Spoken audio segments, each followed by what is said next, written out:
Hello बच्चों, तो चलिए अपना क्वेश्चन है वो देखते हैं कि अपने को यहाँ पे क्या दिया गया है। तो देखिए अपने को यहाँ पे कहा है कि लिथियम नाभिक का जो प्रतीक है वो अपने को दिया गया है लिथियम 3 और 7 है। इसमें नाभिकों में कितने प्रोटॉन और कितने न्यूट्रॉन है, ये अपने को यहाँ पे ज्ञात करना है। तो देखिए अपना क्वेश्चन क्या है, इस क्वेश्चन को अपने यहाँ पे समझते हैं। अपने को लिथियम नाभिक है वो अपने को दिया गया है। ये अपने को देखिए लिथियम नाभिक इस प्रकार दिया गया है और पूछा है कि इसके नाभिक में कितने प्रोटॉन होंगे और कितने अपने पास होंगे वो न्यूट्रॉन होंगे। तो सबसे पहले अपने मुख्य अवधारणा में ये जानते हैं, ये जानने की कोशिश करते हैं कि अपने पास प्रोटॉन की संख्या और न्यूट्रॉन की संख्या है वो अपने कैसे ज्ञात करते हैं। तो देखिए अपने मुख्य अवधारणा में जानेंगे, मुख्य अवधारणा से अपने जाने कि प्रोटॉन और न्यूट्रॉन है वो अपने कैसे ज्ञात करते हैं। तो इस चीज को जानने के लिए देखिए सबसे पहले अपने को ये जानना होगा कि अपने पास किसी भी तत्व को अपने किस प्रकार से दर्शाते हैं। तो देखिए ये कोई तत्व x हो तो इसके ऊपर अपने पास क्या होता है, a होता है। a का मतलब अपने पास होता है परमाणु द्रव्यमान संख्या। तो ये a अपने पास क्या है, परमाणु द्रव्यमान संख्या। और अपने नीचे इसके बात करें तो अपने पास क्या होता है, Z होता है। Z की यदि अपने बात करें तो ये अपने पास क्या होता है, परमाणु क्रमांक होता है, परमाणु क्रमांक होता है।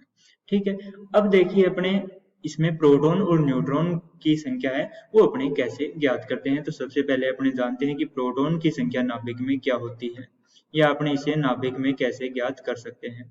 ठीक है, तो प्रोटॉन संख्या, प्रोटॉन की संख्या, प्रोटॉन की संख्या तत्वों के, ठीक है, प्रोटॉन की जो संख्या है वो तत्वों के परमाणु क्रमांक के बराबर रहती है। परमाणु क्रमांक, परमाणु क्रमांक, या अपने जिसे क्या लिखते हैं, Z लिखते हैं, तो Z के बराबर या समान होती है।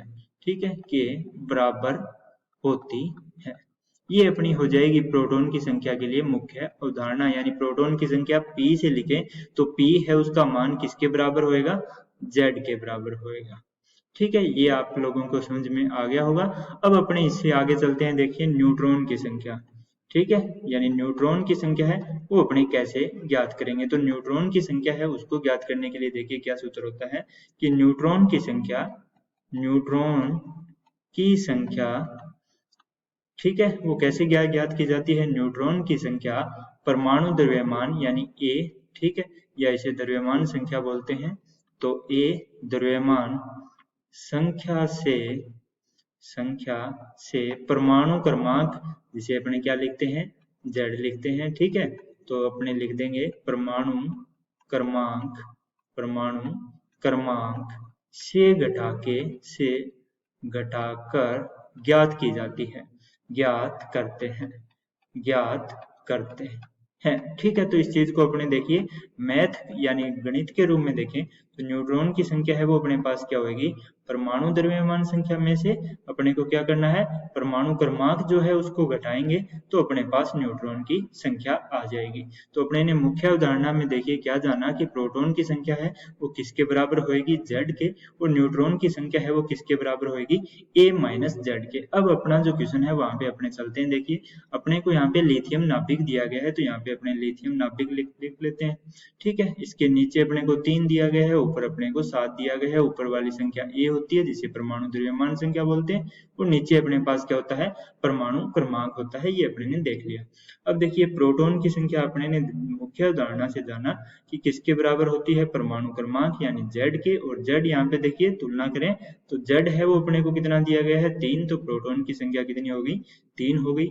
और न्यूट्रॉन पूछे हैं तो देखिए न्यूट्रॉन के लिए अपने ने एक मुख्य उदाहरण देखा कि A माइनस Z है वो न्यूट्रॉन देता है। तो A देखिए क्या है, तुलना कीजिए 7 है, माइनस में Z अपने ने देखा कि 3 है, तो 7 में से 3 जाएंगे तो कितने आ गए, 4 आ गए, 4 न्यूट्रॉन आ गए और 3 अपने पास क्या आ गए, प्रोटॉन आ गए। तो अपने यहाँ पे लिख देंगे, देखिए नाभिक में कितने प्रोटॉन, तो अपने कह देंगे कि 3 प्रोटॉन, और कितने न्यूट्रॉन, तो अपने कह देंगे 4 न्यूट्रॉन है।